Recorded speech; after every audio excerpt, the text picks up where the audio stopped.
BPL card ರದ್ದು ವಿಚಾರ CM Siddaramaiah ನೇತೃತ್ವದಲ್ಲಿ ಸಭೆ. ಅರ್ಹರ ಕಾರ್ಡ್ ರದ್ದು ಮಾಡಲ್ಲ ಎಂದ ಆಹಾರ ಸಚಿವ. ಯಾರ ಅನ್ನವನ್ನೂ ಕಿತ್ತುಕೊಳ್ಳಲ್ಲ ಎಂದ ಡಿಕೆ. ಸರ್ಕಾರವನ್ನ ಬಡವರು ಕ್ಷಮಿಸುವುದಿಲ್ಲ ಎಂದು ಬಿಜೆಪಿ ವಾಗ್ದಾಳಿ.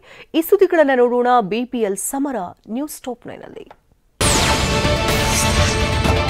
ಕಾಂಗ್ರೆಸ್ ಸರ್ಕಾರ ಹೆಣ್ಣು ಮಕ್ಕಳಿಗೆ 2,000 ಕೊಟ್ಟು ಗಂಡಸರ 2 ಎಕರೆ ಜಮೀನು ಕಾಂಗ್ರೆಸ್ ಕಿತ್ಕೊಳ್ತಾ ಇದೆ ಅಂತ ಮಾಜಿ ಸಂಸದ ಮುನಿಸ್ವಾಮಿ ಆರೋಪಿಸಿದ್ದಾರೆ. ರಾಜ್ಯದಲ್ಲಿ ಈಗ 12 ಲಕ್ಷಕ್ಕೂ ಹೆಚ್ಚು ಪಡಿತರ ಕಾರ್ಡ್ಗಳು ರದ್ದಾಗಿದೆ. ರಾಜ್ಯ ದಿವಾಳಿಯಾಗಿದೆ. ಸಿಎಂ ಸಿದ್ದರಾಮಯ್ಯ ಒಂದು ಕ್ಷಣವೂ ಅಧಿಕಾರದಲ್ಲಿ ಇರೋದಕ್ಕೆ ಲಾಯಕ್ಕಿಲ್ಲ ಅಂತ ಕಿಡಿಕಾರಿದ್ದಾರೆ. ಸುಮಾರು 12 ಲಕ್ಷಕ್ಕೂ ಹೆಚ್ಚಿಗೆ ರೇಷನ್ ಕಾರ್ಡ್ಗಳನ್ನ ರದ್ದು ಮಾಡಿರ್ತಕ್ಕಂಥದ್ದು ನೋಡ್ತಾ ಇದ್ರೆ ರಾಜ್ಯ ದಿವಾಳಿ ಹಿಡಿದೋಗಿದೆ. ಬಿಲೋ ಪಾವರ್ಟಿ ಲೈನ್ ಅಂದ್ರೆ ದಟ್ಟ ದರಿದ್ರರು ಎಂದು ಕೋಲಾರದಲ್ಲಿ ಜೆಡಿಎಸ್ ಎಂಎಲ್ಸಿ ಗೋವಿಂದರಾಜು ಹೇಳಿದ್ದಾರೆ. 4.80 ಕೋಟಿ ಜನ ಬಡತನ ರೇಖೆಯಿಂದ ಕೆಳಗಿದ್ದಾರೆ ಅಂದ್ರೆ ಅರ್ಥವೇ ಇಲ್ಲ. ಸರ್ಕಾರದ ಯೋಜನೆಗಳು ದುರುಪಯೋಗ ಆಗ್ತಾ ಇದೆ ಅಂತ ಹೇಳಿದ್ದಾರೆ. ಬಿಪಿಎಲ್ ಕಾರ್ಡ್ ಅಂದ್ರೆ ಏನ್ sir? Below poverty line. Poverty ಅಂದ್ರೆ ಏನ್ ಸರ್? ದಟ್ಟ ದರಿದ್ರರು ತಾನೆ.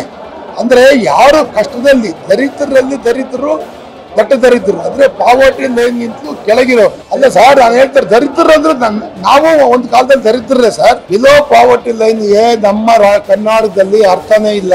ಇವತ್ತು 4,80,00,000 ಜನ ನಮ್ಮಲ್ಲಿ ಬಿಲೋ ಪಾವರ್ಟಿ ಲೈನ್ ಇದ್ದಾರೆ ಸರ್. ಅಂದ್ರೆ ನಮ್ಮಲ್ಲಿ ದುರುಪಯೋಗ ಆಗ್ತದೆ.